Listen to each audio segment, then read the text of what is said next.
This is the Iowa Weather Report for Friday, February 8th, 2013. Now our first look at the 0Z GFS Model Run.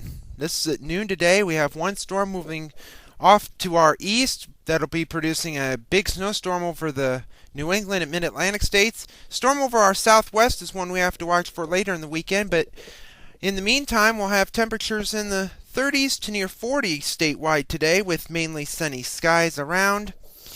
And then when we head off to Saturday to start off the weekend, we have winds switching around to the south, so it'll be breezy and warmer, highs upper 30s to 40s across the state with sunny skies, increasing clouds late in the day. And then Sunday, the storm moves in, especially Saturday night into Sunday. We could see some rain, maybe a mix in the far north and northwestern counties, maybe a rumble of thunder in the southern counties with highs in the 40s to near 50. And then the cold air rushes in Sunday night into Monday, so temperatures Monday will be quite a bit different than Sunday. Highs in the 20s to lower 30s, breezy northwest winds, maybe a few flurries around. Then Tuesday, that clears off. We have partly to mostly sunny skies with highs around 30, maybe upper 30s in the western counties with little snowpack there.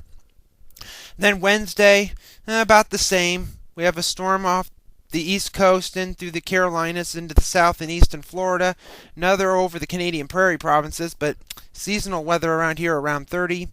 And then that storm over the Prairie provinces starts to dive in as cold air starts to flood back into the country once again. So we could see some increase in clouds on Thursday in the northwestern counties of the state. And a week from today, we have that system with the trough axis still off to our west, but an upper level low over the desert southwest, and some energy moving along the U.S.-Canadian border.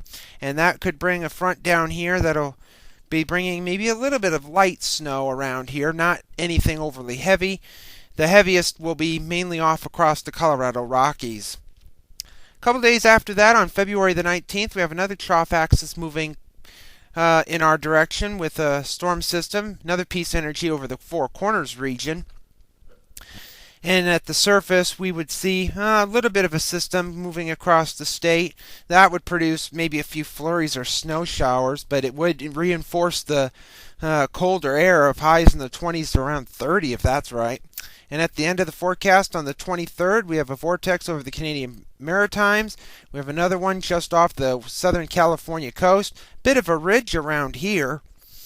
And if this pans out, we would have, seasonal weather. Highs around 30, maybe in the mid-30s, and mostly sunny skies with rain well off to our west and south.